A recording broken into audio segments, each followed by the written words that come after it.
Hello and welcome to episode 16 of Caged In Presents Coppola Connections, brought to you by the Breadcrumbs Collective and me, Petros Patsilivas. On this podcast, I shake every branch of the Coppola family tree to find out, are they the greatest film family of all time? The way I intend to do that is by watching every single film in their collective filmographies. On this week's episode, I had the pleasure of being joined by not only a great podcaster, not only genuinely, Daryl Bär is the host of two of my absolute favourite podcasts. We'll get into what they are when I introduce Daryl in a second. But before we get into it, obviously we will be talking about this film in spoilerific detail. So if you haven't seen it, pause the podcast right now and go watch it. So I assume you're back, you've either watched it or you've already seen it, or you don't really care too much for spoilers. Unfortunately, this episode, there is no Patreon exclusive content. It's been hot, guys. I've been sweating out in the shed. And yeah, these episodes go on as they enough as they are. I always feel bad about asking people to stay a little bit longer. But if you do want to support on Patreon, you can head on over there and it's patreon.com/cagedinpod. So all that's left to do is assemble your team, jump aboard the Pelham 123, and let's make some Coppola connections.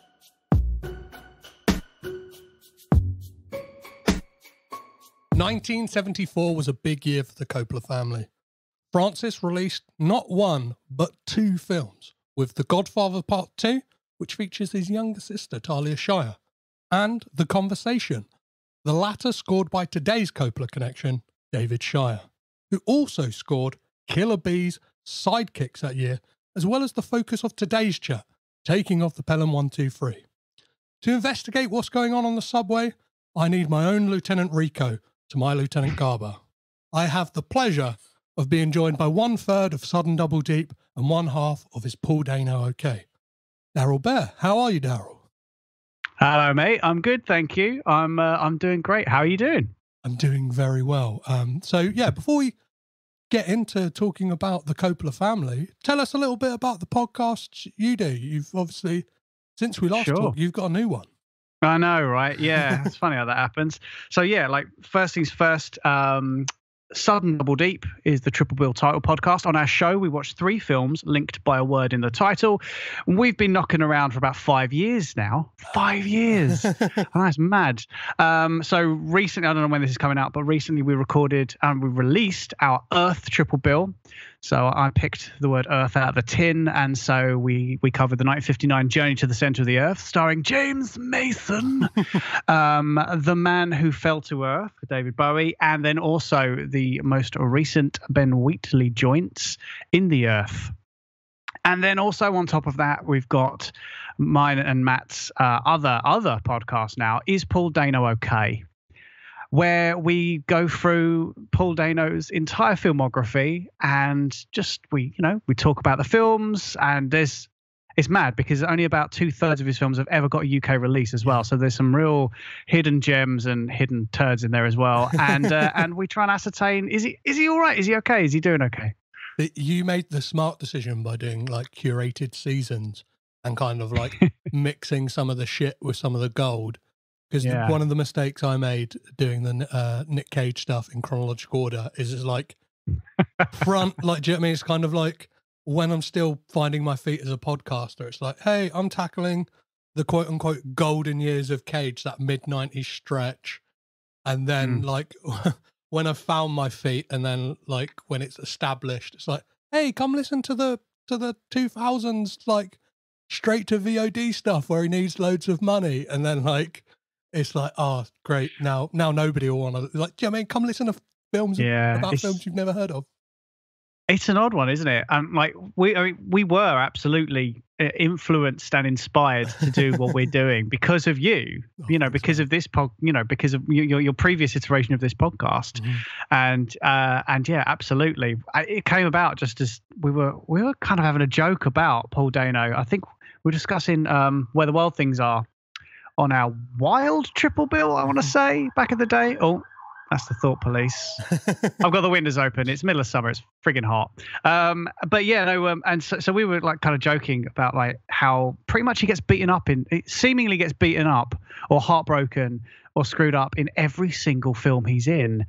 And yeah, Matt was the genius who decided that let's not go chronological. Let's mix this up a bit. So we've ended up in the 2 seasons so far with some really interesting early stuff, some really shocking early stuff as well, but then some real heavy hitters already. So it's been a nice run of things so far. Perfect. Well, let's talk about the Coppola family. And as I always start these off, I always like to ask, when did you first become aware of the Coppola family? And what I mean by that is like that they were this spider's web entity of a film family. Okay, so probably around the time I bought all 3 of the Godfather films on VHS from my local Woolworths, and I think it was like £5 a film, but it was like 3 for £10. So I got the Godfather trilogy on VHS for a tenner, and it was just, even in that, and getting fascinated, adoring those films. Just going, oh God, that's his sister, and oh God, that's the father is the composer, and that it was just this becomes this cascade suddenly of like all of these filmmakers in their own right that happen to be in those films. What are your thoughts on like the whole like nepotism angle that a lot of people level at the Coppolas? Like, do you see it as like this weird insidious thing, or are you kind of like it's just like a loving like? Oh no, I think that sort of thing's by my family. Yeah, man. I don't know. I struggle with that. It's like nepotism is one of those things where, like, I don't know, maybe it's a classism thing, but if I'm seeing some tough prick in the UK, some actor who's a handsome streak of whatever, but there's not much to him, and it's like, oh, it's the grandson of, I don't know, like Vanessa Redgrave or some bollocks. Like then I get a bit funny with it, and I think that's probably my working classness shining through and the chip on my shoulder. But with regards to like with film and that, I think it's really hard. Like if you've got like family businesses, like whether it's my mum's side of the family, they had a coach works. They basically had coaches. And so it meant that my grandfather and his sons and, some of my cousins all worked for this coach firm. You wouldn't look at that and go, fucking nepotism. Yeah. It's a family business to kind of, godfather it a little bit. But it kind of, it's the same way, I think, with certain actors as well. It's like if that's all you've known and you've been growing up on film sets and that's what you're really comfortable with, then, I don't know if they get those roles and they're super not talented. Yeah, I think that's when it's the problem. Right? And they still, it's that whole white men fail upwards thing. Like if it's still, if we're still getting the likes of, what's the guy's name? John Landis' son. Oh, Max. Who, in fairness, wrote, Chronicles great, I think, but then everything post Chronicle has been a massive pile of shit, and also he's a terrible human being as well. In those instances you're just like, oh no man, it's no good. But like, sometimes I kind of get it. And you got to feel for Sofia Coppola as well in The Godfather 3, being one of the main reasons why that film gets such shtick. And it's just like, well, she kind of had to come in at a pinch at the last minute to save the so can't really blame her. And it's that thing, like, I think to your point of if people are shit, that it feels a lot more icky when like they kind of get these roles undeservedly. Whereas like Sofia Coppola, I think, has proved in her own right that she deserves to be like where she is. Do you know what I mean? Like, because out of the gate, like the Virgin Suicides is incredible. Yeah. And then like Oscar winner for Best Original Screenplay with Lost in Translation. So it's not a case of like, it's not that case. I guess there probably is somewhere down the line, like people who aren't so, and you can probably, I don't know, you might be able to figure that out from who hasn't been covered on this podcast so far. They're probably just like, they got a job definitely because of who their name is. The name. Yeah. So, what would have been the first David Shire film that was scored by David Shire that you would have seen?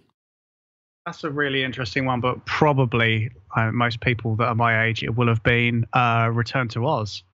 Yes.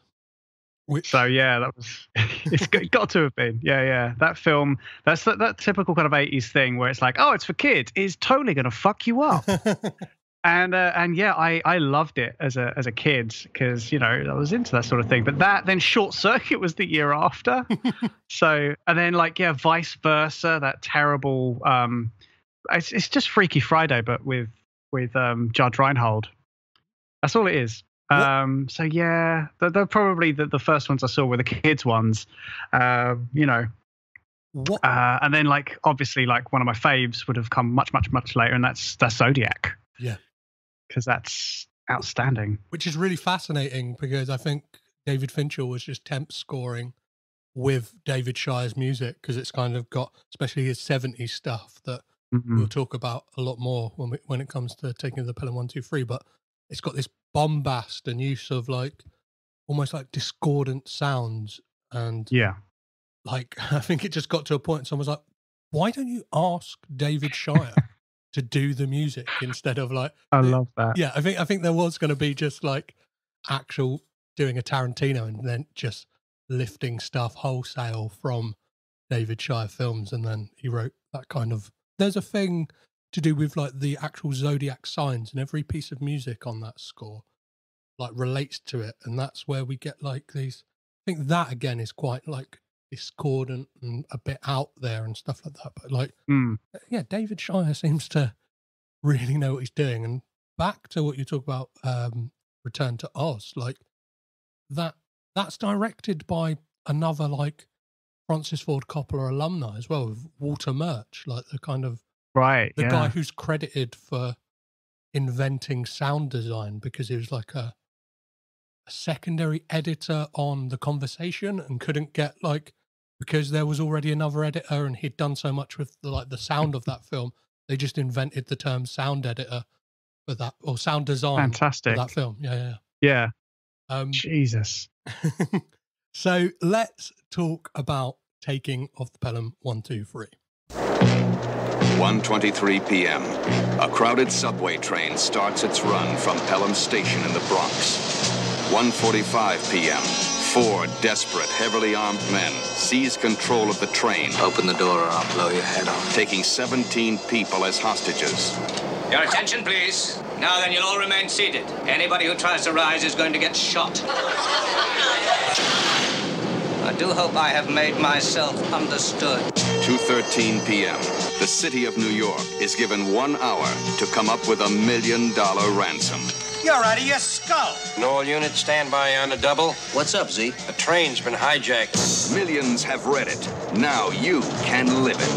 The taking of Pelham 1 2 3. There is no way you can get away with this. You are underground in a tunnel. At precisely 3:13, we are going to begin executing the hostages. Nothing will happen as long as you obey my orders. New York City is held powerless in the grip of 4 ruthless men. From the mayor's office. Don't tell me I don't want to know. To police headquarters. I've got about 50 men inside the tunnel, all wearing vests and armed with machine and submachine guns. We could fight the Third World War down there. To the nerve center of the world's busiest subway system. My only priority is saving the lives of these passengers. Maybe an hour isn't enough time. An hour is plenty of time. We agreed to pay the ransom. Repeat, we agreed to pay you the money. Now turn your clock off. The money has to be counted, stacked, tied, transported uptown. It just isn't physically possible. You'll be surprised what's physically possible. Pelham 1 2 3's in motion. There's nobody driving a train! How long does it take to get all that money together anyway? Just not gonna make it. We'll never make it. The passengers are dead ducks. What the hell they expect for that lousy 35 cents to live forever? Walter Matthau, Robert Shaw. The most spectacular hijack in history. The taking of Pelham 1 2 3.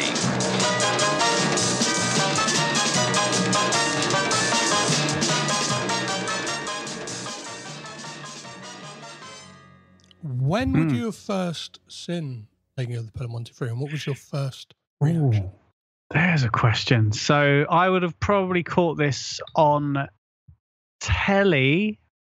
Oh, would I have though? Would I have sat through adverts to watch this? I don't know. It was either late night on like a Channel 4 type thing, or back in the early days of DVD, I think I probably picked up what is essentially the vanilla release of this. Yeah, the only one that's available now, right? Yeah, I cannot believe the disrespect this film has had in terms of releases over the years. So I'm not sure if yours is the same as mine, but like watching it on like a widescreen TV, it is in widescreen, but then it's still in like boxed in. So it was shit, yeah. So I might as well have just watched it on a laptop, because it's like it was like the screen is halved and then just like like in widescreen. So I was like across the room going like, what the fuck? Like this needs like a kind of premium Blu-ray release, because I imagine there's like, I don't know, there's plenty of nerds out there who'd write essays on it, and I'm sure there's plenty of like, of course, great stories from the set, because this is like beautifully, like, I don't know, it feels very of the time and of the place of New York. It's fantastic. Yeah. It's definitely, it feels like especially considering that the year after this, you know, there's lots of talk in this about, you know, that nobody likes the mayor and it's their second year and everything's fucked and they've got no money in the city. And that was literally what was happening in New York in 74 and 75. 75, the city of New York very nearly went bankrupt. There was like no money there at all. There's just like, you can go online and find some great articles about this. There's one in the New Yorker. It's actually worth a read. So yeah, this was a city that was like had no money, and you hear all this talks that all these stories that the film crew wanted to film with in the underground, and they were just like, well, sure, but you can't have any graffiti. You can't show it how it actually is, because it was so horrible at the time. It was so gross. And yeah, the fact that what we get here is very different to that. It still feels like the attitudes very much feel like a time capsule of the era. In terms of there's lots of fuck bombs in this movie, and lots of people that are just like really aggravated and upset and miserable and intense and anxious. There's which definitely speaks to the era for sure. There's like a big vein of Petros, you've frozen on me again, buddy. Oh, can you hear me? Oh, now you're moving. Now yes. I don't know what happened there. Yeah. You like willed it to existence. Your picture froze, but I could still hear you perfectly. So it's just like fingers crossed. There's a massive vein. I'm so sorry. This is gonna be a fucker for you to edit. It's all right, man. I relish. I'm a few weeks ahead, so this will be a nice little challenge for me. Jesus. There's a like massive vein of cynicism that runs throughout this film, and I love it. Like you kind of some of like the tertiary side characters in this, whether it's I think it's Carell, the train operator, the guy who first speaks to the hijackers. And like all his concern throughout the whole film is like, hey, when am I gonna get the trains back on the tracks? He's what the fuck are you doing? Like, I just want to do this. And then we get the guy who like wants to go down and check on it. I think it's what's his name? Like Dolites or something like that. And he's like, he again is like just like, what the hell's going on? He's like watching the bleeps on the old timers. They're just used to everything working a certain way, and their whole lives are, you know, in another world they'd have all been like watchmakers or something, you know. But yeah, I love that, and I love that kind of aggressive Aggie nature is just, it just permeates through this. It doesn't paint anybody in like a heroic light, really. I mean, even Garber himself he's Walter Matthau. Like it's seeing him with a gun at the end is a bit like this like dissonance in your head. I nearly had some sort of like psychotic fugue state for a minute. It goes like seeing Walter Matthau with a gun. It's like, what's this? It's like Tom Selleck without a mustache. So odd. I've got a confession to make. This was a first time watch for me, and my second ever Walter Matthau film. The first being 1993's Dennis the Menace. So this was a breath of fresh air for me in like holy shit what this man can do. And obviously a bit confusing because I'm like, oh, he's crotchety Mr. Wilson. He's not like, and then like obviously having a look like he's got this great thing in the 70s where he's like seems to be just like bouncing between like comedies, whether it's like The Odd Couple and then like more serious stuff with this. And I think this film has this great element of comedy to it and like utilizes people like Walter Matthau or even like Jerry Stiller who have this like human like humorous quality to them that makes this film feel real and like human, and that like I don't know, like it just feels like real people going through this event. So it's not like beautiful people, you know, like you know what? That's the funny thing is besides I think Denzel in the 2009 remake, you know, it's not, that film's not really full of beautiful people either. I think they get that kind of right there, but you could totally see another version of this where it's, you know, it's all of the better looking actors of the day. You're going to have a Robert Redford in here somewhere or something, you know. But yeah, I dig that. It adds to the verisimilitude of the thing. And I've recently caught Walter Matthau in a film called A New Leaf from '71, which is fantastic. It's an Elaine May film, and she co-stars in it, and that's a thorough recommend from me.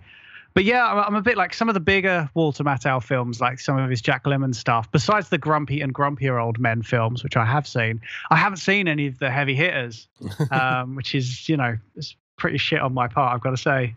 Got to get on them. But this is a year before Robert Shaw was in Jaws. Yeah, and he's so menacing, isn't he? There's a lot of cast members in this that are like people who. So yeah, let's kind of like have a little look through the cast and see who we've got here. So obviously we've mentioned Walter Matthau as Garber, Robert Shaw as Blue, Martin Balsam as Mr. Green, Hector Elizondo, who gonna throw this one out there, has got a Coppola connection, has been covered on the podcast as he is in The Princess Diaries as like the chauffeur to the so like and then Earl Hindman, who most people may recognize the top of his head as he is Mr. Wilson in Home Improvement, like the neighbor next door. And then kind of as we've mentioned before, we've got Jerry Stiller as Rico Patron, and then Lee Wallace as the mayor, Tom Petty, who is Kaz Dolwhite, who I mentioned earlier, the kind of crotchety old guy, Dicko now. Let's be honest, it's an absolute sausage fest of a film. Like, oh, totally. This feels very much like a boy's own movie, you know, like this is like a man's movie. And I think it's probably, you know, this would have been the book itself is one of those like airport novel like page turners. It's like your Dan Brown of your era type thing. But yeah, it's like no nonsense. You know, the guy who wrote it was a massive fucking train spotter. He was a big old nerd who was like, I could weave this into a novel. And so like the novel itself came out, you know, did incredibly well just before this as well. And then so the film rights were bought up snapped up for an insane amount of money for the time. I read something was like $800,000 or something. Wow. Ridiculous. But yeah, from the back of that, you know, there's very few things that kind of like they either omitted. Like he goes into a lot more detail on how they were going to pull off the heist in the book, and the Transport Authority were like, you cannot mention all this shit in your film because we will have people doing this. So they had to just take several steps away from it in order to make it so it wasn't so believable. Well, I think there's a mixed narrative. There's like kind of like different narratives in the book as well, where it kind of takes different the different like men on the train, like the robbers on the train, and so like because you kind of get glimpses that it's like it doesn't go too much into how they know each other or anything like that, because you could imagine, I'm not sure if the book does it, but like a kind of like almost like who done it, like, do you know what I mean, of like who are like who's against who. Like we obviously get that in this film, like because but it seems to be in like the last third when you start to realise that they're kind of all against each other almost. Do you know what I mean? It's like every man for himself, and like, but yeah, we only really get what the backstory on Robert Shaw's character and Martin Balsam's like Mr. Green. And again, that seems to be there because the two biggest actors that and are it there as well. services the plot, right? Well, yeah, kind of. Robert Shaw's just kind of, I don't know. Yeah, let's talk about Robert Shaw. What do you make of this performance? I dig it. I love the fact that it's he's always one of these actors that can do like understated well, whether it's as Red Grant in From Russia with Love, or if it's Wint in Jaws. He does understated incredibly well, and there's like a menace, like he's simmering almost. He's still kind of on the boil a little, but yeah, he's great in this. He really is. I like the fact that we kind of get to see that he's like a shark. Whereas somebody like your Hector Elizondo's Mr. Grey he's a psychopath. He's a complete psycho, and you get these very, very different. Like you can tell, like they all met in the joint, right? They all met in prison. So there's that kind of sense of like, right, you set up this job with the people that you have around you at the time, instead of like getting out and then going, right, now I'm going to put a crew together, which would have probably been the more sensible way of doing it. I love the use of the colors as well. Mr. Blue, Mr. Green, Mr. Grey, Mr. Brown. Yep. I wonder who's made that extremely popular. This is it. Yeah, absolutely. Totally. I was just thinking about this now. That's eye colors, right? Yes. Yeah. That would have been possibly what. Yeah, that's cool. I dig that. I love the fact that the mayor is a really weak-willed twat. I think that's really cool. I love the fact we've got Julius Harris in this as well. Like, that's two Bond villains we've got in this film. So obviously Robert Shaw was in From Russia with Love. Julius Harris was Teehee in was he Teehee? Yeah, he was Teehee in Live and Let Die. The guy with the claw hand thing. I'm not a big dude. Man. Yeah. It's a Roger Moore one as well, so it's shit, so don't worry about it. But yeah, so that's just two Bond villains in this, which I kind of dig. But again, it's a man's man film of the era. You're gonna have a lot of these, men's men. They don't have to be super attractive, chisel-jawed dudes. They can just be guys that are off doing their jobs. I wanted to talk about how this film, like, they set up the villains of the piece. I think it's really interesting in that it's no exposition or anything like that. You kind of like, I think Hector Elizondo's character, Mr. Grey, is introduced to the film perfectly with like this kind of lick of the lips at this woman, and you immediately go, he's a fucking piece of shit, isn't he? Do you know what I mean? Yeah, that's creepy, yeah. And the way the film, like, gets you into it by, like, we get that shot of the conductor talking to, like, the guy who's, like, training him and stuff like that. And it doesn't spoon feed you who anyone is or anything like that. It's kind of like, you just kind of feel like a bit of a fly on the wall, like the kind of the way the camera, like, pans round to them and then carries on down the train and then into the carriage itself as Mr. Grey gets on. And then when, like, Robert Shaw's character turns up as the fourth man on the train, we get this, like, great scene as, like, the pressure starts to mount. Hey, how am I supposed to see what you... Holy God, what do you want? I'm taking your train.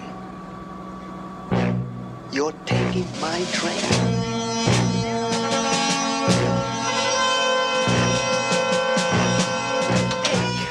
Turn around. I got something to show you. What's going on? Shut up.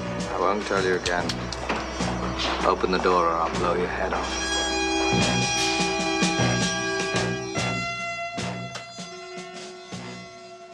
What do you make of this, like, the way the film is set up?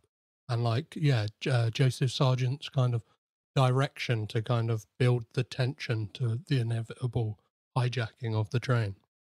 I think it's amazing how it works so well, like how the music works so well with it. Like what we've got with what David Shire is doing here is, again, those lovely kind of bass tones, you know, and we've got brass in there that are just, and it's there's these short stabs that, you know, it's not quite a heartbeat, but it has you get this sense of impending doom, like shit's about to go down. Especially with off the top end of that, you've got like little snare stabs as well, which kind of speaks to kind of military and military precision, which is what I think most about, say, you know, Mr. Blue as well, because he's a mercenary.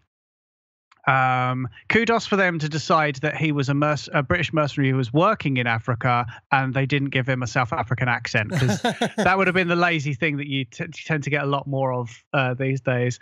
But I love that. You know, we do. You start off with this. Again, you're right, but the fly on the wall thing of like the training for this guy who announces the wrong friggin' station just before, and then at the next station the guy goes, "Well, you're doing all right, see you later," and you're like, "No, he just fucked up." Like, dude, what are you leaving him there? Like, well, it gives a perfect like summation of what 70s New York was like. He says to him at one point, he says like, he apologizes over the tunnel, and he's like, "Hey man, don't apologize. Like, you never know who's gonna so somebody will hit you for that shit."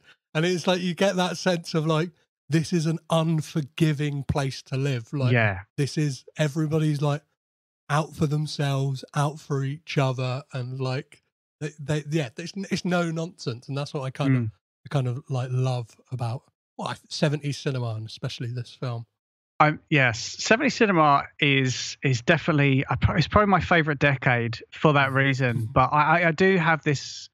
I have this real weakness for this, like a 20-year period of films from the 70s and 70s and into 80s New York. So your films of your William Lustigs and, you know, or your Frank Henenlotters. So things like your Maniac Cop or your Basket Case or Maniac, or like, you know, Ms. 45, which I caught recently, the Abel Ferrara film. Like, it's a very specific type of New York that only existed for a 20-year period.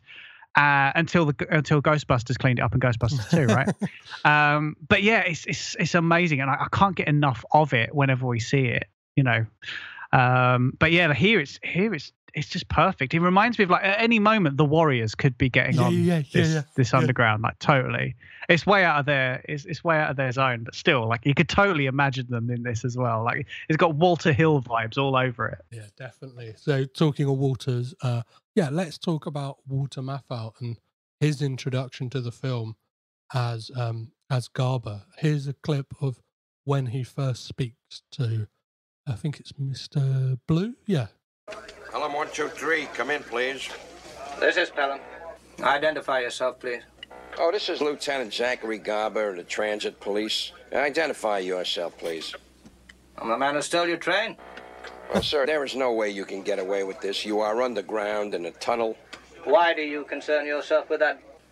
At precisely 3:13, we are going to begin executing the hostages. Don't you think you better get in touch with the mayor and get back to me for my further instructions? Over and out.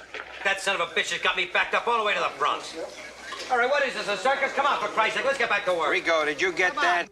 I only get your end of it, but I can piece the rest of it together. How is Walter Matthau introduced into this film? Because I think that's kind of interesting, what's going on at the MTA at that moment. I love the fact that he's, and this actually speaks to the remake as well. But like he's supposed to be like glad handing and showing around a group of members of the Tokyo's underground network, and he's showing them around, but obviously because of the limited understanding or their perceived limited understanding of the English language, he's basically walking around saying any old shit and being quite rude about them to anybody that's around, because obviously everybody that worked there seems to be listless and not really giving two shits.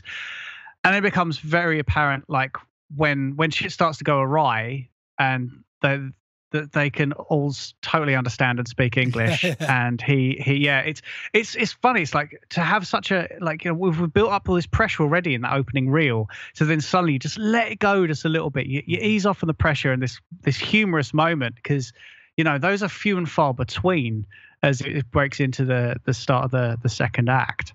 I love that kind of reveal, because when the Japanese businessman like know perfect English, especially because it's just come after like what could be perceived as like an out and out racist line, where you've got like the train operator kind of going like, "Oh, why the hell we got these Chinamen in here?" And it's like, and like, which obviously like is definitely a sign of the times with a film like this. And to your thing of levity as well, I think like I personally love there's a moment with Rico, and he calls like the like one of the guys, one of the traffic cops who would have been on the platform, and like he's saying to him like, keep it quiet, like I'm gonna tell you something.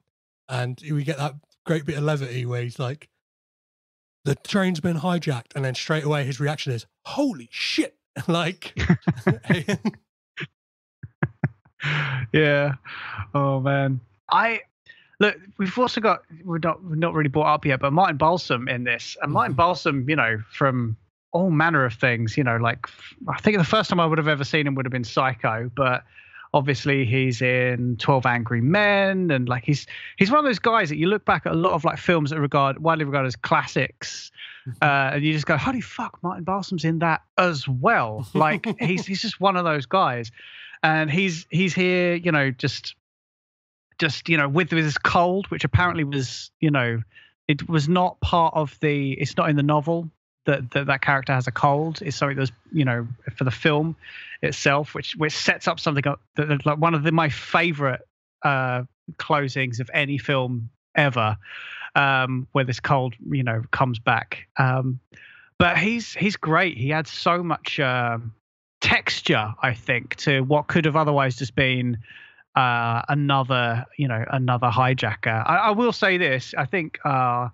Hindman as Mr. Brown, he's probably the least, you know, maybe it's, I don't know, it's the performance or just how he was written. We don't get much of Mr. Brown.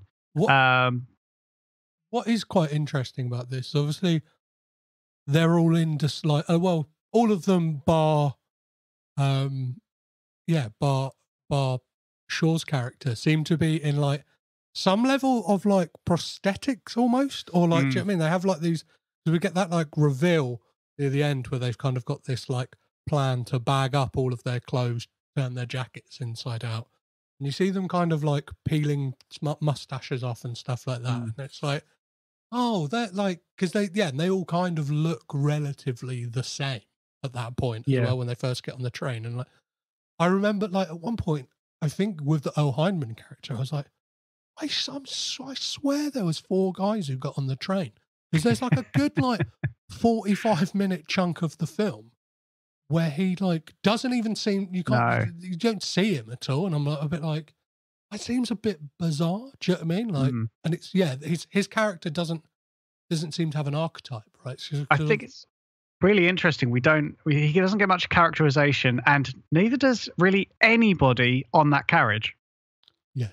Something that, you know, I kind of say that the Tony Scott remake does go to some lengths to attempt to give us several characters in that carriage that we can root for as an audience, but this really doesn't. We're treated to everybody that works with the transport authority, everybody that works with the police. We get little bits of texture and dimensionality to them, but besides like the fact that Hector Elizondo's character is being super sleazy to the woman with the cleavage, we don't really get much of any of them, really. You got those 2 bratty kids, but honestly, I don't know how he didn't put a bullet in them when they started to fuck around. Like, Jesus. Like, seriously, is that a real gun? Kid, do you want to test that? Fucking idiot. Yeah, good grief. Yeah.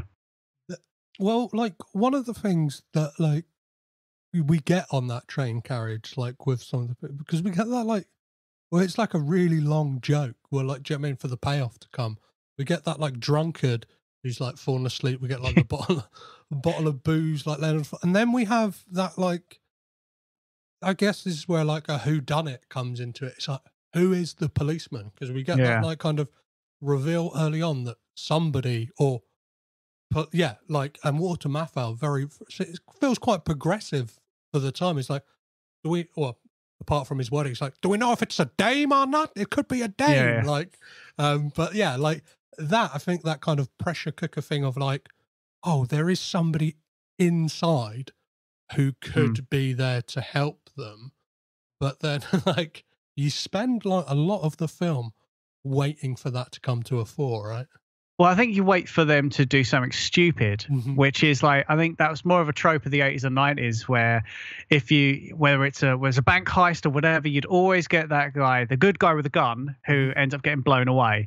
And we don't get that here. Like while they're on the carriage, while the main part of the hijackings happened, the hostage situation, you don't get any of that. And I thought that shows a lot of restraint. Yeah. You know, it's only when the train starts to pull away, and then when they jump from the train, they clearly, whoops, they go. Nobody touches that middle rail until we get that horrific conclusion for I've got that right here. I suppose you couldn't use $250,000, could you? $250,000? Oh, no, thanks. My accountant says that I've accepted enough for this fiscal quarter. You're the English guy on the radio. Yes. Lieutenant Gabler. Right. Do you want to move along? Excuse me, do you people still execute in this state? What?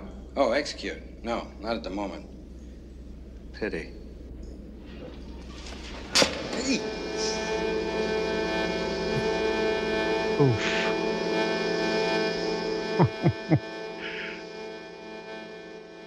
What I find like fascinating about that kind of, I don't know, it's not, I think it is very archetypal of the 70s. Is like that kind of anti-ending. Do you know what I mean? Of like the big bad. It's not like this thing of like what we would get nowadays, where it's like a big showdown. It's literally like he catches him and goes, "Well, fuck this. I'm going out. Like I'm touching the third." Apart from like as the camera's panning up, I did almost expect to see like a Indiana Jones style like face melt or something.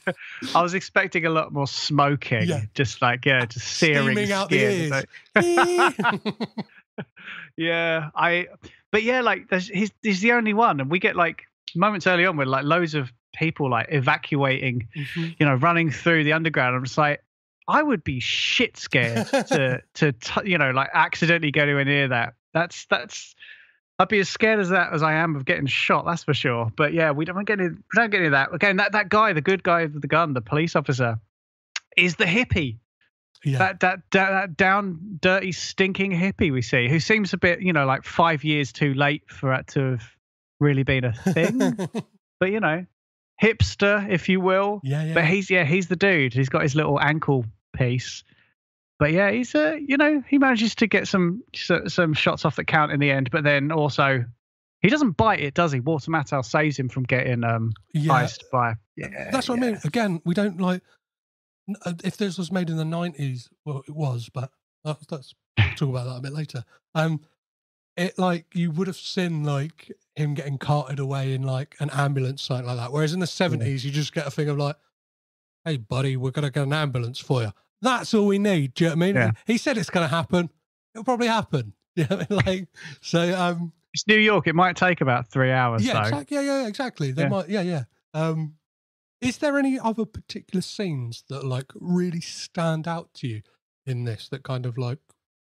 I mean, like going back to the humor as well, like the fact that when Garber goes up top and meets Deputy Inspector Daniels for the first time, and clearly there's racial overtones to that, as he goes, "Oh, I thought you'd be taller," I think is the line. Clearly not realizing that obviously this guy who's high up in the New York police force as a black guy, and I think it throws him briefly, and you can just see how Daniels just shrugs it off like he has to deal with this shit every day. That's what I really like about this film, and it's the way that they do it with the Japanese characters earlier. Is it almost like leads you into, is this very like 70s in attitude, but then like it's almost like the filmmakers know. And then, like, do you know what I mean? Like the character, Daniels is in. Do you know what I mean? Like, it gives us a little bit, like you said, like Daniels knows, like, that he gets this every day. So it's not like a thing of just like, oh, Walter Matthau's character is racist. It's like, do you know what I mean? It's like it's not the filmmaker. It's the assumption. Going, yeah. It's not the filmmaker going, hey, like yeah. You know what I mean? No, I know what you mean. Absolutely, yeah, for sure. And Julius Harris is one of those actors as well who, like, at that period of time was in some incredible stuff. And I'm not just talking about Bond, but like, he was in Shaft's Big Score. He was in Islands in the Stream. I only just watched that recently, which is another 70s film. He was in Black Caesar, Hell Up in Harlem. He was in he was in the 1976 King Kong film as well. He did some amazing things in the 70s, man. But yeah, he's Superfly in 72 as well.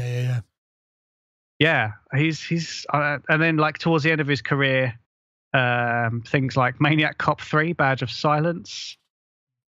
One of the big things I noticed whilst like researching this film is, I think it's something like 18 members of the cast have been in an episode or like a movie of like a Kojak.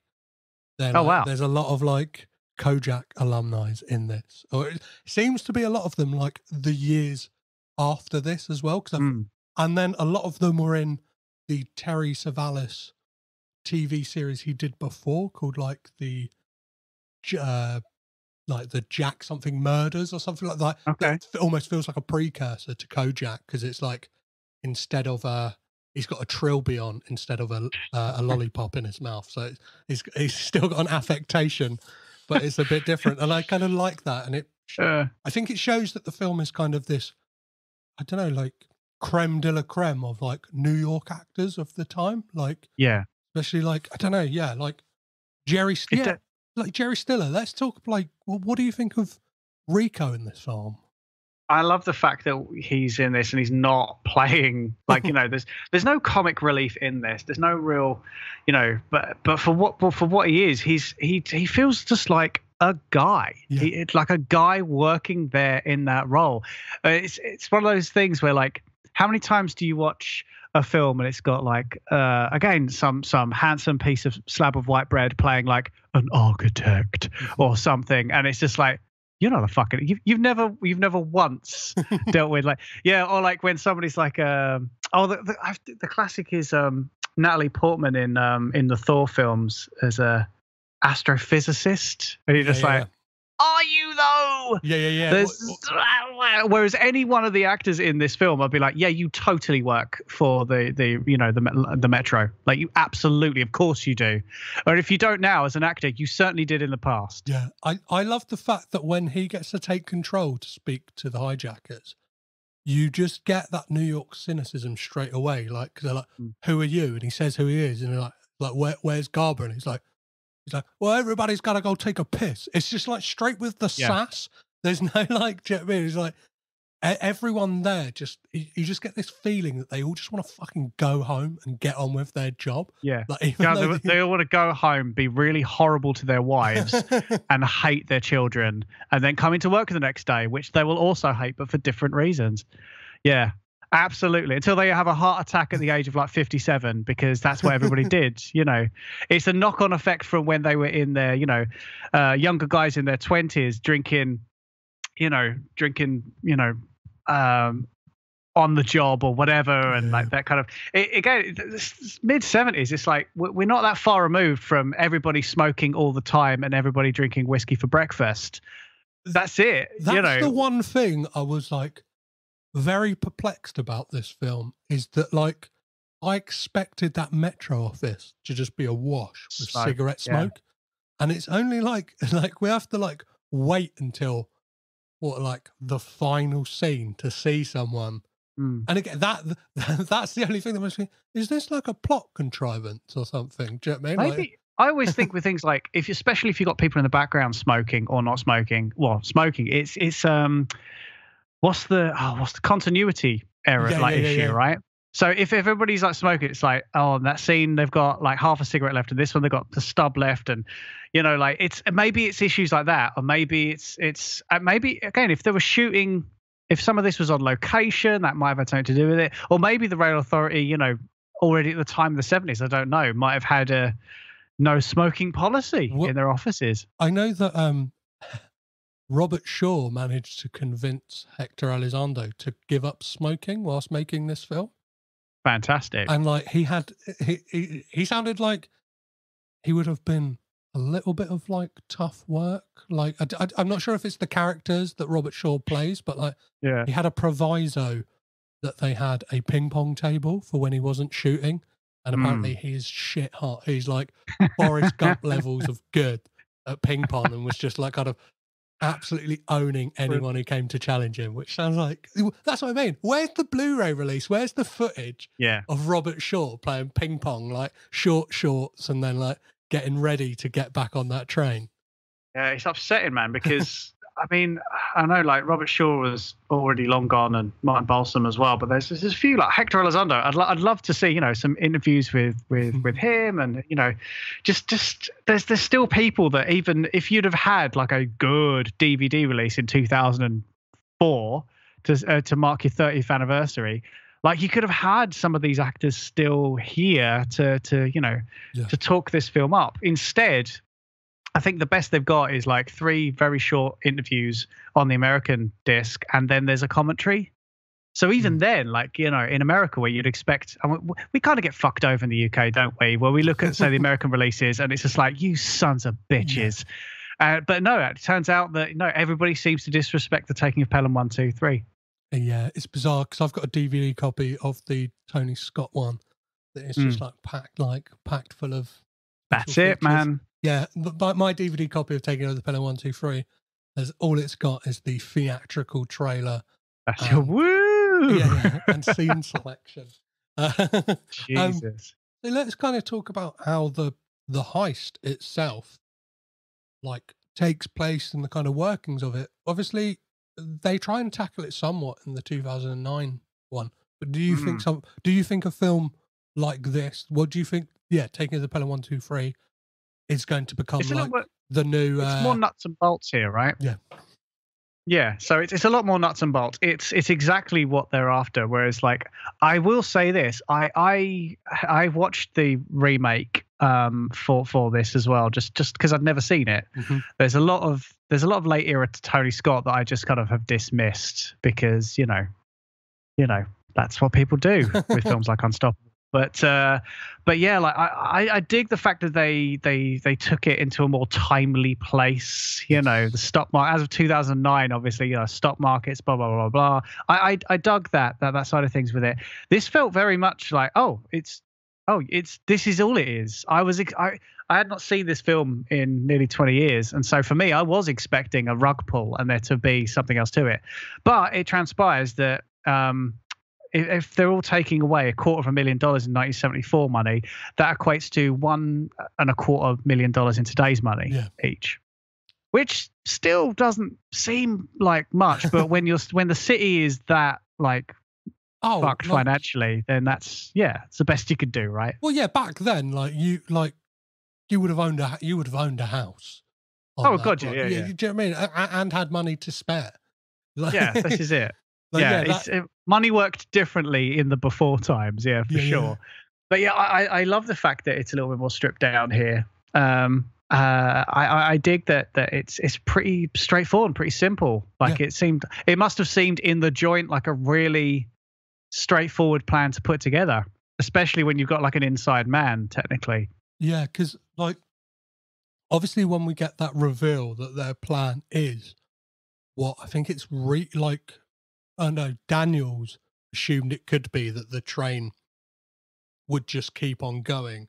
And then we get like the reveal from Garber that, oh, the trains have a dead man switch, you see, you gotta always have a hand on it. And then like and then I love the kind of, when he realizes that that's not the way, that he just goes, they must have figured out a way around it. And it's like because you see them tinkering with the train, but you don't, like, again, you don't need an explanation. You just see someone with tools and go, oh, they must know what they're doing, right?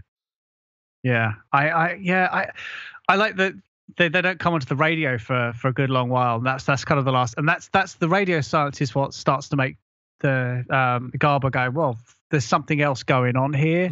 And they keep trying to contact them and getting no response. It's like, okay, right, so what's down? You know what? I looking at both of these now, that remake got a lot of things right.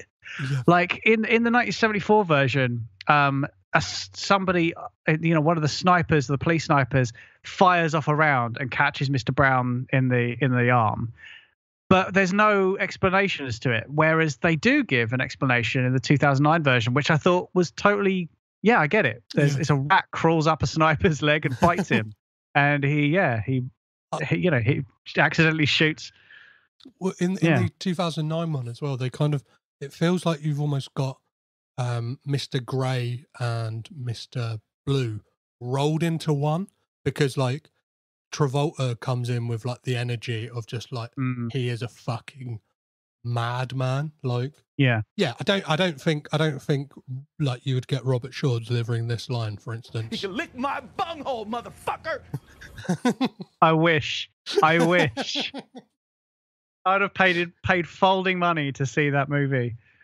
Yeah, I you know what, I do like in hindsight, looking back, because I watched these in like reverse order. It was the 2009 version first, because I thought, well, that's the one if it's shit, at least I can then watch the good one afterwards. Exactly, and I came over it going, actually, this is pretty good. This is really solid. Well, because time constraints, I managed to like watch like half of the 2009 one, and now I'm like kind of, it's that thing like came to record. I'm itching to like see how it's it good. ends. Yeah, it's good. I think Denzel's pretty boring in it, because he's, I don't know, just I love Denzel Washington in most things, but this definitely felt like, oh, I just get to sit in a chair and talk into a microphone for a lot of the film. Okay, cool. And he brings that energy to it, which is a real shame, because I love him when he gives a shit.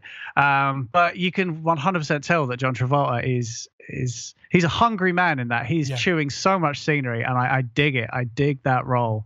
It's a real shame with Denzel, because especially with Tony Scott, like they seem to be like a really undersung partnership of like actor and director, because they kind of like, whether you like them or not, like they seem to have like there's a big streak of films they did together, right? Whether it's like taking the Pelham 1 2 3, Unstoppable, Deja Vu is Man on Fire. That's a Tony Scott. Man on Fire. Yeah. Do you know what I mean? It seems to be like they don't get their like. I don't know. They do this great little. They had this great little run together, and everyone feels like a different Denzel. Do you know what I mean? Like no, sure.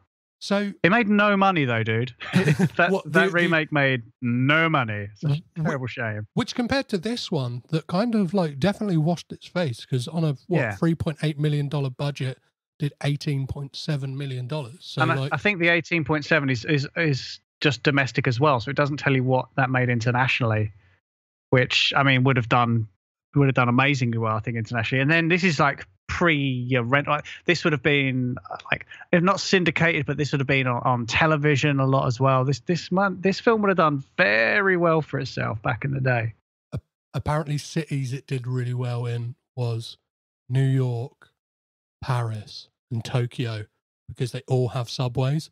They were like kind of three of their like beacon places where like people were like, I got to go see this. And like, I love that like this film now has actually made it that no train ever leaves Pelham Station at 1:23, either if it's AM or PM. That like it kind of it's created this legacy that like it's like with theatres and the Scottish play, isn't it? It's like you can't do it.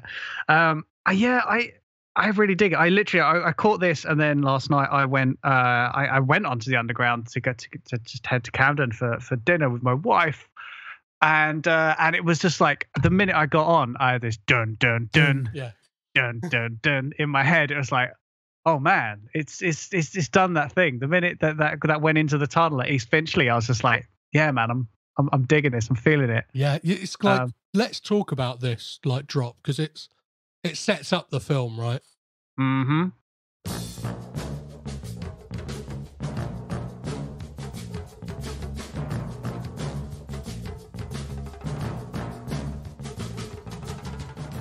So in regards to David Shire's score, Daryl, he tends to like that. There's only like 11 minutes like on the actual soundtrack, like on like the listed soundtrack for this film. Like, I'm not sure if you managed to find if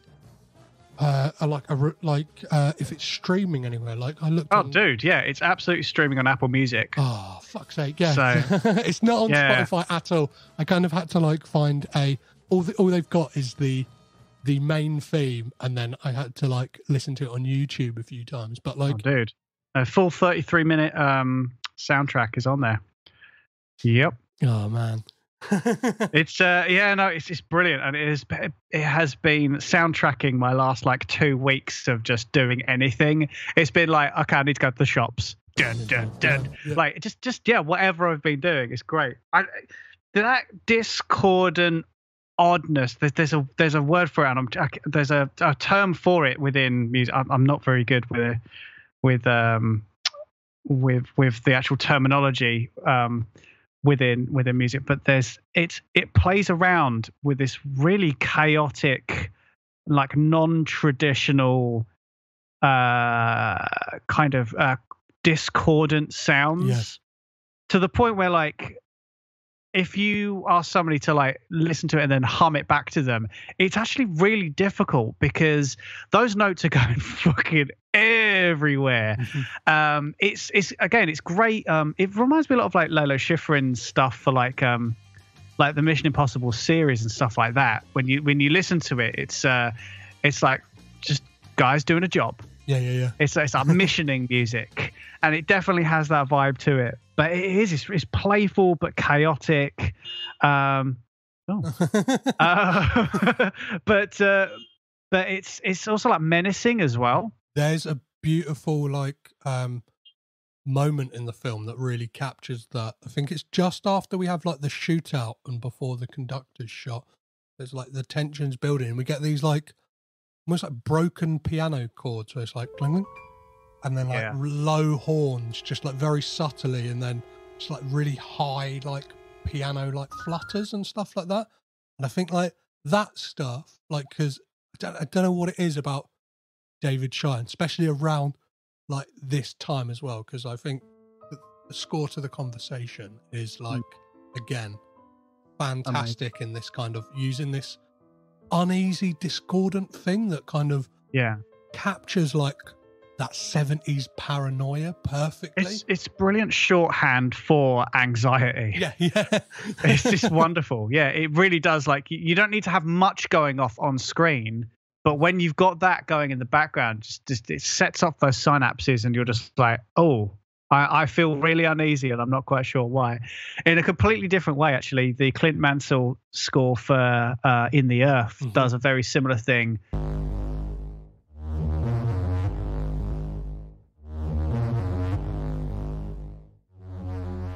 With more like soundscapey things going off, and like you just be sitting there and it just be like a feeling more than anything you're seeing. You're just like, oh, like my fight or flight response has kicked in, and there's definitely an element of that here, right from the when we get The Taking, which is track 2 on the soundtrack, which is very much that.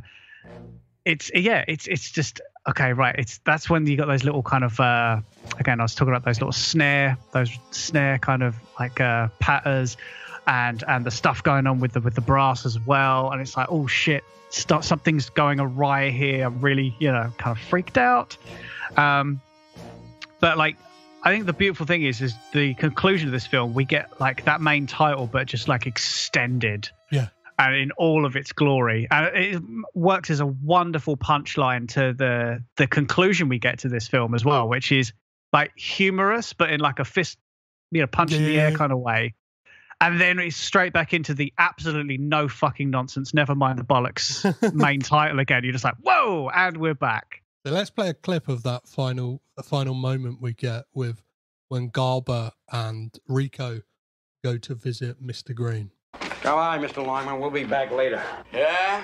Listen, I know I got a gripe with it here. I know I got a bum rap, but I wouldn't do anything as stupid as what you just told me. What do you think, I'm a jerk?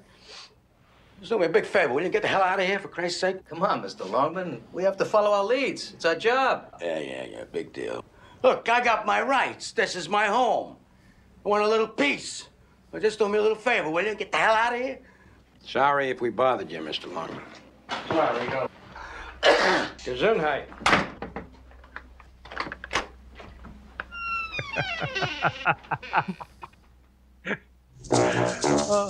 Hey!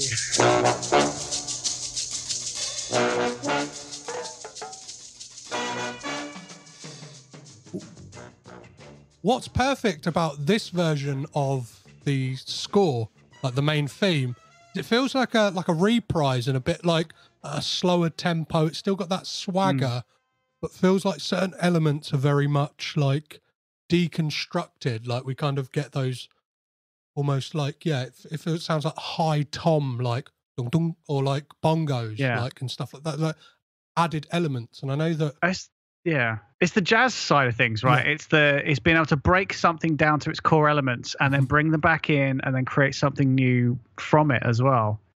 Yeah. One question I wanted to ask you is, how much would you have loved to have seen a Walter Matthau, Jerry Stiller kind of like crime of the week TV series set in the 70s? Well, I like that. I think that kind of like last chunk when they're kind of shaking down all the potential guys that could have been the Motorman. I'm like, I would give big money to see that as a show. Bottle this up. I want it. I want it now. Yeah, totally. Yeah, they work really well together as a duo. I can imagine them in like, the Beastie Boys video for Sabotage. Yeah. With just fucking Jerry Stiller rolling over the bonnet of a patrol vehicle. Yeah. I've been all over that, man. Yeah, for sure. I love the kind of like little weird interactions we get in that end bit where we get that guy who works like now on a toll booth. And he's like kind of like still makes him pay. Yeah, he's like, you still got to pay, and he's like, I don't work for you anymore. Like probably like giving him shit, and I think that's the thing. Like, I'm so glad we've been able to be positive about a film that kind of just oozes cynicism. Do you know what I mean? Yeah. Like, it seems to me it's kind of a beating heart of this film is the cynical nature of New York. Yeah, I think that might be something to do with how that is ingrained in us as people in the UK. I think we have a lot of that anyway. Yeah, like I think that's probably what speaks to you and I with regards to our love of 70s New York is like shit like that. Some of that mindset exists now, but the thing is with a lot of English people, we have this veneer, this bullshit veneer, and like we think that, we feel that sometimes, but we don't really let loose in the same way that these guys are. There's so many like fuck bombs throughout this movie. And the amount of people saying fuck in this film, and I was like, holy shit, I was not expecting that. Totally forgot that. I just find it, it's, I don't know. I don't know if this is an underseen film. Like, it's obviously like in certain camps, it's very like high regarded, but like, yeah, it's that thing like when you start to Google taking of the Pelham, Google now instantly goes, the remake. Oh, you want the Tony Scott one, do you? You go, yeah. Like, well, no, actually, I want to watch the 1974 version, please. Yeah, that is funny, isn't it? Yeah, and there's nary a mention of the 1998 television movie version which is such a shame. Impossible to find in this country. Like, it got a DVD release in the US and nowhere else. Yeah, as is always the way. I've heard very mixed things about that. Kind of like, yeah. I listened to the Projection Booth podcast. And they kind of All said right. it's wholly just kind of you can skip that. But then again, they were very down on the 2009 remake. So Okay. That's not to put their opinion into question. Let's move off this topic before I get myself in smart water and ask you, Daryl. Oh, yeah, go for it. I was just going to ask you if you managed to find any Coppola connections, people who aren't like, or people who've in this film who have worked with a Coppola on something else somewhere down the line. You know what? I did not know. I was solely trying to get entrenched in David Shire. So I've spent a good 2 or 3 weeks of just like, bashing out some choice David Shire soundtracks. No worries. Yeah. I will. Is there anything you feel like we've missed before I kind of rattle off a few little connections I managed to dig out? I don't know, man. I think we've hit an awful lot here within such a short space of time. But you're right. This is one that's highly regarded within the circles that I've seen it. And if I'm not one to prescribe to the whole Rotten Tomatoes thing, but this is 100% on Rotten Tomatoes, wow. Which means that every review has been a positive review for this film, which is pretty fucking incredible. And yeah, you can see why. I mean, like, it's hard to find anything in this. Like, obviously, there's maybe some elements that could be kind of excised for time or whatever, but this film has a character to it, and tonally and this vibe, it all works so well. And this perfect storm that was 1974. For cinema across the board, and then just the state of where New York was, politically and socially in that era, it's perfect in that regard. It really is. It's this wonderful kind of time capsule for that, and it's I think this is what we lose a lot of this shit going forward now, where we do very nostalgia based stuff of like, oh, we'll set something in the 80s. But nobody's smoking. Yeah. We'll set something in the 1970s, but not a single person has said anything problematic. And you're like. And you're just like, well, you can do that because actually the Taking of Pelham 1 2 3 has elements that it almost holds a mirror up to say, oh, this is a thing that exists, but this is why we should be looking at that, in a different perspective. The talk, the minute that Garber mentions that the police person, that's a fucking stupid term, Daryl, might be a woman. That it was this weird little like grain of sand that then kind of starts to work its way around in there until it becomes this neat little pearl of every curmudgeonly old fucker on that thing just talking about women cops and blah blah blah. And the misogyny just starts to kind of come out in those other characters who we're already looking at and going, boy, he's a piece of shit. He's a piece of shit. Like across the board. It doesn't matter if they work for the Metro or if they're one of the the four hijackers. It's like, oh, they're all pieces of shit, but it's a spectrum of pieces of shit.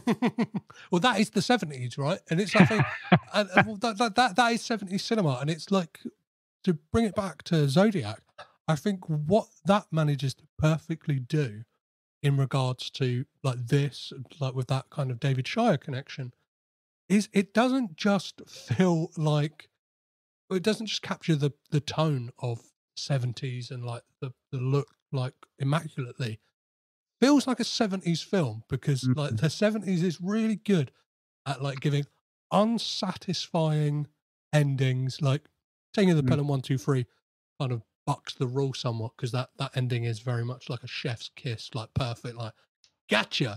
But even then, it doesn't feel wholly resolved. Do you know what I mean? Like we're like Zodiac. The big criticism of that film is, well, you don't really know what happens at the end. It's like, well, like, based on a true thing, but like that's life. Yeah, and it feels very much in keeping with like a lot of like 70s cinema, where it is like at the end, like The Conversation being a prime example, where like the kind of end of that is just a bit like, oh, it's pretty fucking bleak. Do you know what I mean? Yeah.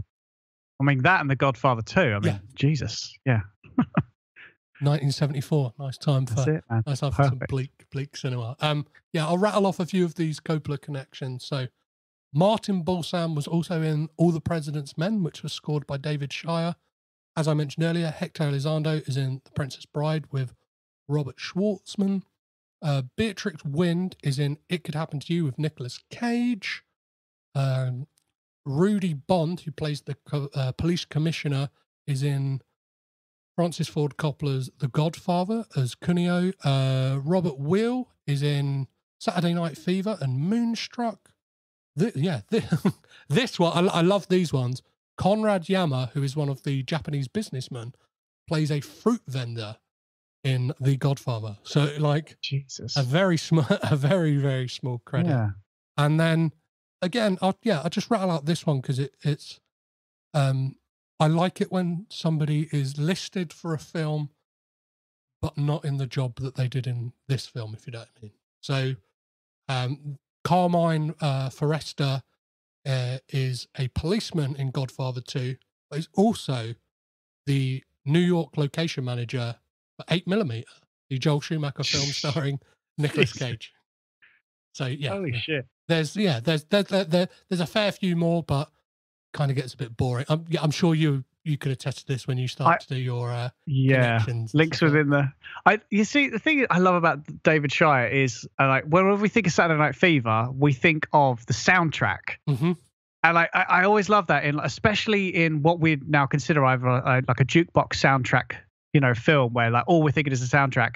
Some poor fucker has still scored that, that film, and yeah, that's the real issue with Saturday Night Fever. It's a great David Shire score there, but that's not what you're thinking about when you think about Saturday Night Fever. You're thinking about the Bee Gees, you're thinking about everything else on there except for the really solid score. Yeah, but I always think like it definitely that must have been an amazing paycheck for him.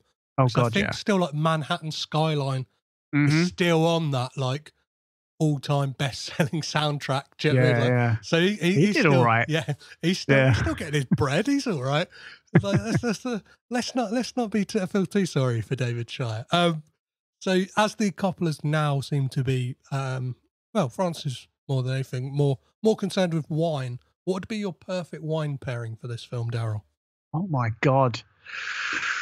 Oh, you see, I'm a man who doesn't drink much wine these days. You know what? I don't know how to answer that. I really don't.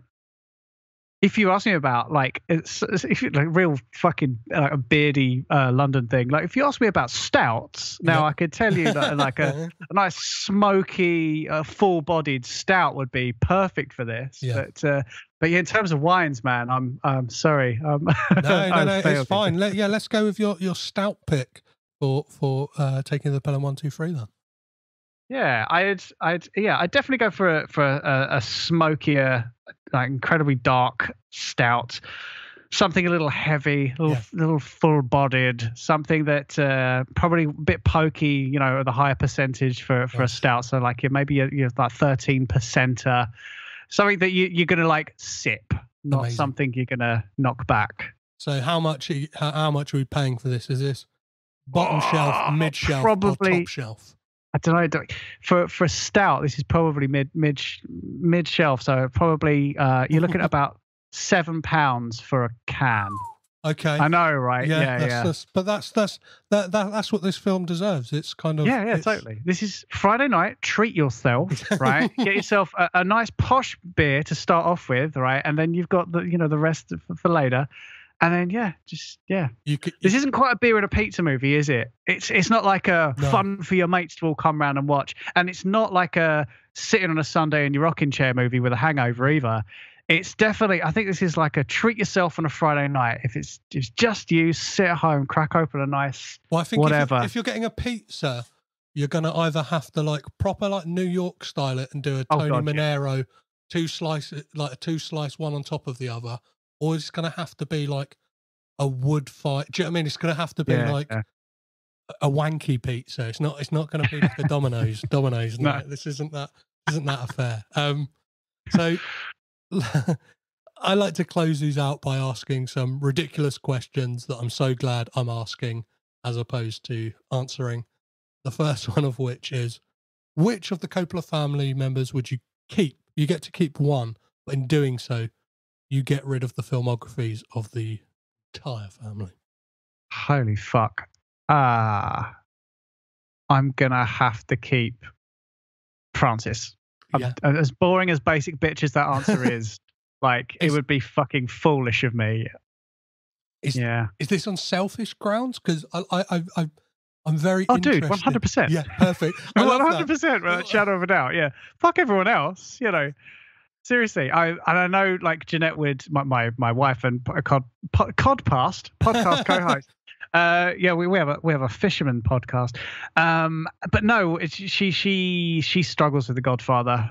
But I don't, Petros, and that's why. What I think is very telling is when Jeanette was on this podcast, her answer to that question was also Francis Ford Coppola, but on the basis of what he did for cinema. So hers was very selfless in, like, he's like the ripples he has made, and then you've kind of bolstered on and gone, fuck everyone else, it's Francis Ford Coppola. I love The Godfather, and I love it, Daryl.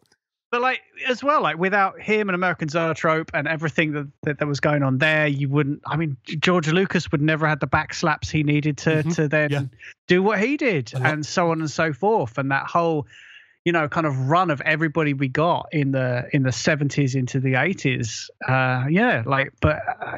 You take Francis out of that, then he did some amazing things. Even if it's like kind of giving, like, Kurosawa, like, another go at it. Totally. Run's great. Like Kagemusha's great. Yeah, he saw these things and, like, wanted, like, the Zoetrope story, I think, is a podcast all to itself, where it's like a book, because or some kind of that especially the studio itself, like the kind of, like, big, like, ridiculous whole affair that he did with One from the Heart and stuff like that. It's just the guy managed to, I don't know, want to create this world and a repertory company of actors and stuff like that to churn out films. And I think, like, the destruction of Zoetrope Studios and the ripple effects that had on his career and him personally, you can argue he never recovered from. Like, do you know what I mean? Like, the 80s into the 90s, like, did some decent stuff, but he's never reached the heights of what he did in the 70s at all. No, not at all. And I don't see you Christopher Nolan's or that, you know, doing their best to try and revitalize or make, you know, help fund and produce the careers of an aging filmmaker now. Like, we've lost that level of support even and understanding that we had, you know, with your Coppolas and Scorsese and all of those of their ilk. Yeah, it's perfect. Well, but I'm going to slightly change this question, because I always feel like, I don't know, it's based on this film alone, are they the greatest film family of all time? On this film alone. Okay, taking from the fact that this is the husband of Talia Shire for that period of time, and like listening to that score and its placement and what it does within the film, I'd say if certainly not the greatest, they're certainly up there. I think, like, based on the score from somebody who was a family member for a short period of time. Yeah, fuck it. Yeah, absolutely. Perfect. Yeah. I always feel like asking that question in its original form is just a bit like, because there's so many of them, it feels like it's weighed. Yeah. Do you know what I mean? It's like, oh yeah, do you want to fight? It's almost like if it was a fight, do you want to fight a family that's got 2 members in it, or do you want to fight a family that's got 27,000 members that the Coppola seem to have? It's like, it seems wholly unfair. Well, I love the fact we didn't even go into the fact that, the film's director, Joseph Sargent, went on to make Jaws: The Revenge. Amazing. I know, right? What a slap in the face to Robert Shaw. Do you know what I mean? I did this amazing film with you. Now I'm going to go, like, shit on the legacy of that great film you did. Well, it leads me to my final question, and possibly the most important question on this podcast. which is what does Bill Murray say to Scarlett Johansson at the end of Lost in Translation?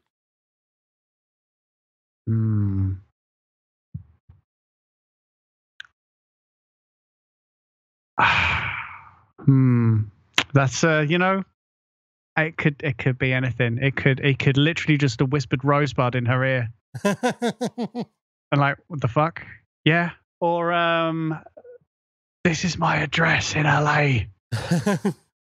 Come. Yeah, this is my address. I keep a key under the rock behind the back door. See you there in 3 weeks today. I don't know, something. I've got a massive paycheck coming in from Garfield.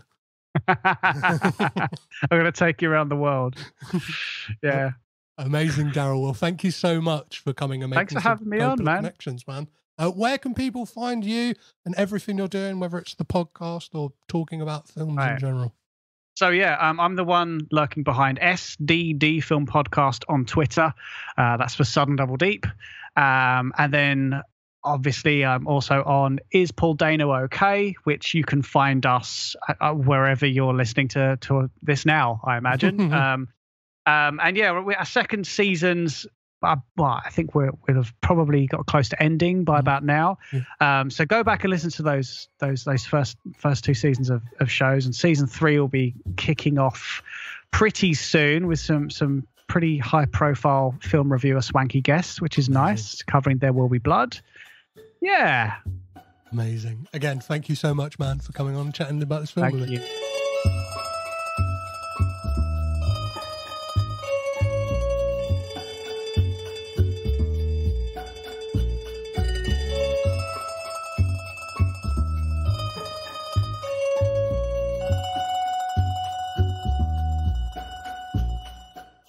Thank you so much for listening, and thank you so much again to Daryl Bär for coming and joining me for this rip-roaring, rollicking time around the New York subway system.